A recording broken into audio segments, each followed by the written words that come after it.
ihtiyacım yok hiç sahte dostlara, duygusuz samimi olmayan afilli pozlara. Hiç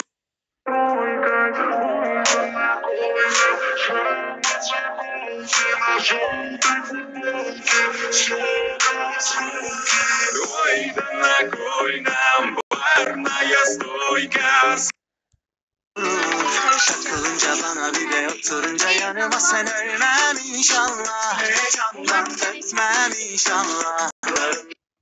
hiç ihtiyacım yok hiç sahte dostlara, duygusuz samimi olmayan afilli pozlara. Hiç ihtiyacım yok hiç, böyle mutluyum okey, sevmiyorsan işte yok çünkü ben buyum. Hiç ihtiyacım yok hiç sahte dostlara, duygusuz samimi.